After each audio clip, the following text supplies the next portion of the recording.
what do you think are the best arguments against the compatibility of religion and science?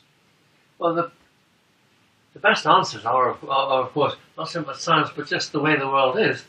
The existence of evil and suffering in the world, on the scale which it exists, is undoubtedly the greatest problem for religious belief, and it troubles those of us who are believers as well as holds back people from outside. And we have to take that seriously. I think there are insights from theology that help us with that. In particular, the notion that God's creation, act of creation, is not an act of a creation of a puppet theatre, which God is going to pull every string. Because God is the God of love, creates a world which is given its due measure of independence to be itself and to make itself, indeed, which is how Darwin's friend Charles Kingsley thought about evolution, that God had brought it to be a cleverer thing than a ready-made world, brought it to being a world that can make itself, exploring, bringing to earth its given potentiality.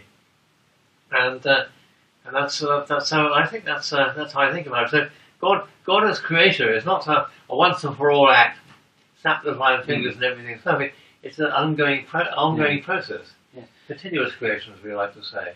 Yes. Well, to put it slightly differently, why do you think people feel that you can't believe in science and God at the same time?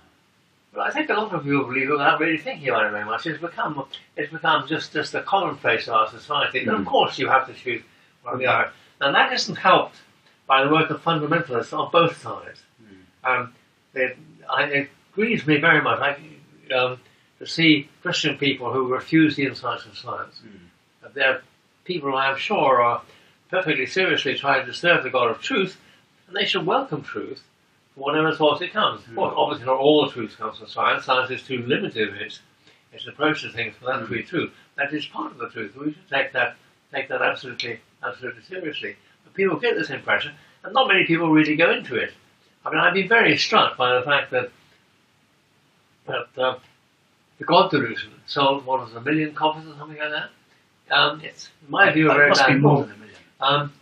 Because Dawkins, in that mode, is as much a fundamentalist as the people who tell us that the world was created in 6 days. It's a book of assertion rather than of argument and discussion. But there are obviously lots of people out there who really just want to be told, don't believe in God, just don't worry about it.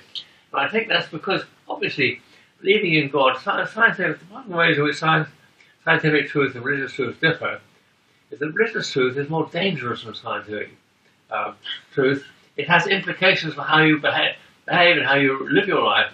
I mean, I believe in quarks and gluons as a constituents of matter very fervently, but it doesn't really affect my life. But my Christian faith does affect my life in all sorts of ways. It's costly.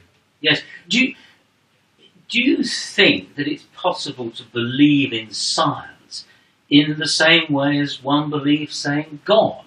They are surely so different that belief isn't... The different kinds of belief, that's certainly so.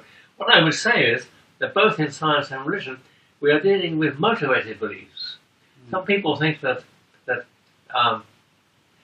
religious belief is just sort of plucked out of the air, is either mysteriously conveyed as propositions which God whispered in somebody's ear, or whatever. But I think that religious belief is motivated, just as scientific belief is motivated. In fact, I do quite a lot of writing about that.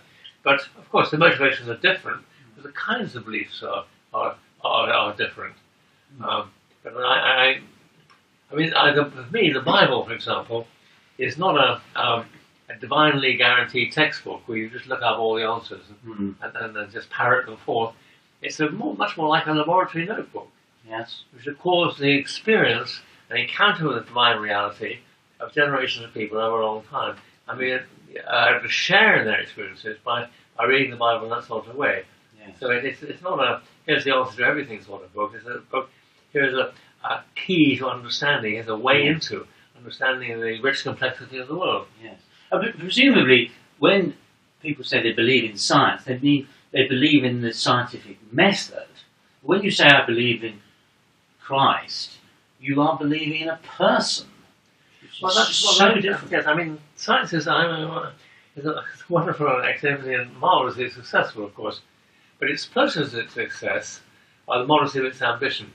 First of all, it only asks a single question, really, about how the world works. It doesn't ask the questions of meaning and purpose and value, why things are the way they are, if you like. And also, it deals exclusively with impersonal experience, that particular dimension of experience where the personal doesn't really interfere with what's going on. That gives science this very secret weapon, which of course is experiment. Yes. I'm a theorist, but I've nevertheless acknowledged that my subject was driven during my 35 years in it by the discoveries of experimentalists. And in principle, it's not exactly what was in practice, but in principle, you don't believe what the physicist tells you, you go and do it for yourself. Yes. Obviously, you're unlikely to have a super supertron in your back garden, but in principle, at least it's repeatable experience. Other people will check it out. But we all know that personal experience, truly personal experience, is never repeatable.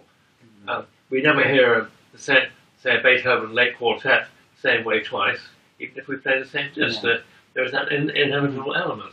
That means that science is very lucky in having an experimental method, but it would be an incredible impoverishment our account of reality to say only things that can be repeated ad nauseam are things that we should take seriously.